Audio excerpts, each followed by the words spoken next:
everybody, to another half episode of the Fell into Food podcast. I am your host, Chef Jeff Fell, and with me today, as usual, Frank Perri, Chief Procurement Officer at Get Fresh. How are you today, sir?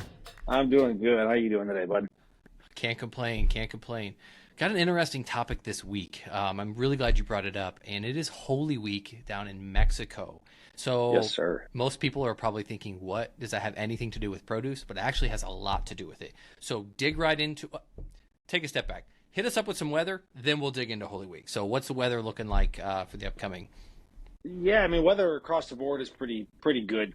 You're going to catch some rain, I think, towards the back end of the week in a few of the growing regions, but nothing too drastic and crazy right now. So fingers crossed it just stays that way, to be honest with you. So I think Salinas is the one that's going to get hit with rain this weekend. Yuma's been pretty good, but this is the issue. We'll get into it in another topic, though. The transition from Yuma to Salinas. So obviously the rain in Salinas could affect stuff when we start to go up there in a couple of weeks, though. But currently right now, it's not going to have any effect to us right now. Perfect. All right, let's hit into Holy Week. What is Holy Week, and why does that have anything to do with produce? Yeah, so one thing I learned when I went out to Mexico last month was understanding the culture of the Mexican citizens. So for us, we're a diverse country. We have so many different ethnicities, all this other kind of stuff that we deal with here. Out in Mexico, I mean, it's predominantly a Catholic is really what you're dealing with in Mexico. So to them, Holy Week is probably one of the most significant religious holidays for them. It's the Easter season, so it really starts from Passover on this coming Sunday that goes all the way into Easter Sunday, which is the following Sunday, the 30th, if my calendar is correct. But yeah, Easter season to them is called Semana Santa, which is Holy Week.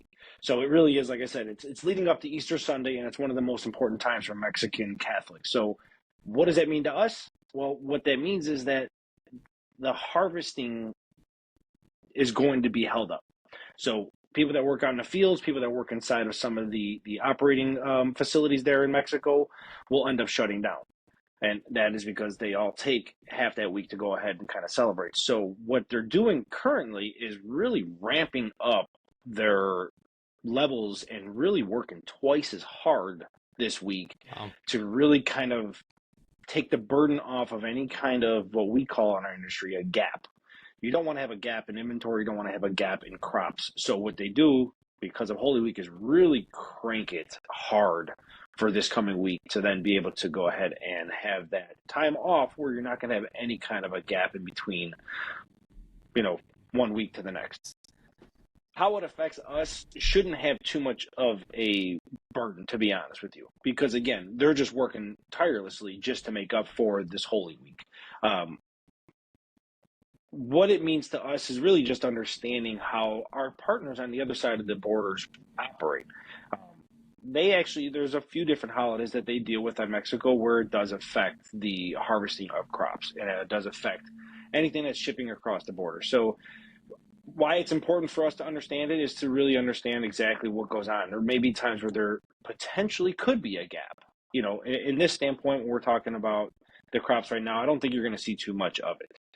But it's fascinating to understand it because, again, we are a country that has so many different ethnicities and cultures and stuff like that we don't really see how that affects us. But, the Mexican heritage and the Mexican Catholics really take this next week really serious, and it's important to them. So they take a step back and reflect on just life and everything in general, which, again, it will have no effect to us, but it's just fascinating to understand, what you deal with when you're dealing with, importers of product. Right. But it could, this year, potentially there's going to be no impact, but I think I've heard in prior years where there has been, if there's been weather issues and there is that, what you call a gap, and that's usually when there's just a lack of product, correct? And then the markets are usually going to shoot up because of lack of inventory.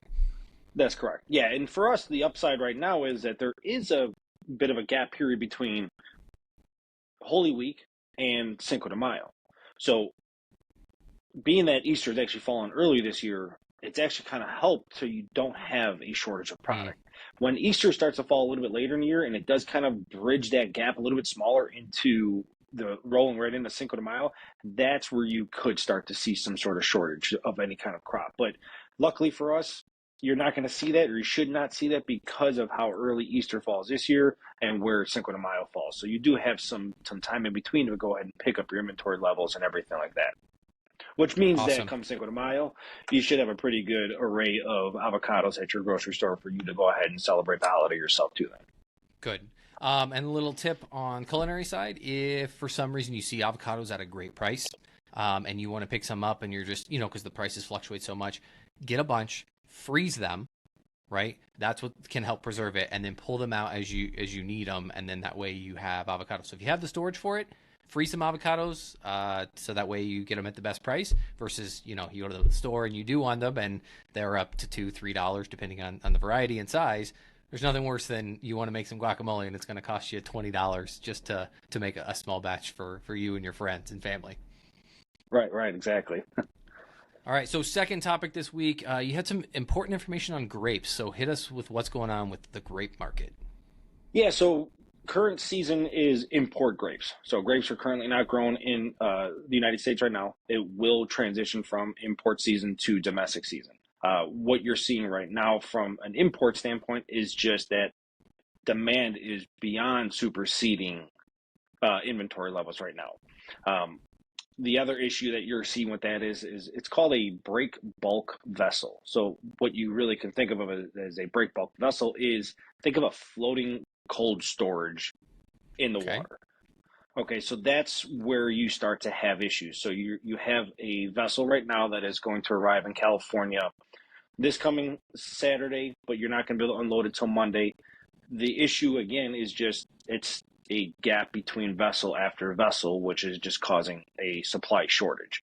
So if you go to the grocery store, you might start to find a lack of maybe green grapes right now. You might find a little bit more red grapes, but then you might find that all of a sudden you're not going to have any at the store. So there's too much of gap periods between these vessels hitting the ports. So we're talking on the California side, you've got something landing, but you also have the East Coast that also has ports that will go ahead and bring in product. They're not having much of an issue on the East Coast. The problem still is the East Coast can't fulfill the demand from the West Coast. So no matter how you look at it, even if vessel is hitting on a good pace on the East Coast, demand still supersedes supply right now. You're going to see this probably segue all the way through probably the end of May. And then that's when really domestic season will go ahead and start to hit up though. But grape imports right now are continuing to be about 50% less than the normal volume that's coming. So don't be shocked if you go to the grocery store and you're not seeing as much as you want to. The issue is just, again, supply is just not reaching the demand that's out there. And the holdups at the port and the vessels being delayed in is really the biggest component of it all.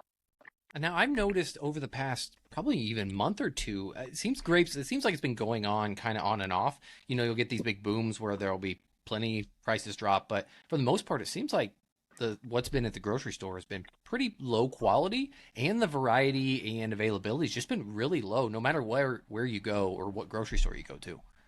Yeah, absolutely. Yeah, and you're not going to really see much for price breaks on it either, though. So you're probably seeing low quality and everything else on top of a higher price, though. And again, that's just the whole supply and demand that's going on right now with import grapes. Right. So what are some good fruits for this week for the kiddos? I know mine love grapes. So if you can't get grapes, what are two really good options for this upcoming week? Good price, good quality. Yeah, I mean, we saw at the grocery store this past weekend that strawberries were actually pretty reasonably priced, and we saw some pretty big size strawberries too. So we bought those for our kids. You're still finding a lot of good price out there when it comes to little tangerines. So the halos, the cuties of the world, those are still out there and pretty good. Apples are always still going to be a good buy for your kids as well. Melons are not a bad idea. Cantaloupes, honeydews, watermelon. Again, these are all still import products, so those are all still coming in with no real issues at the port though either. But yeah, those are probably some ones that I would probably lean towards if you're going to shy away from grapes. Perfect. That's all we got this week. Thanks, Frank, as always, for swinging on. And again, if there's anything you want to hear about, have us talk about, drop us a comment, shoot us an email. We'd be happy to chat about it. But until next week, we'll catch you on the sunny side. Take care, everyone.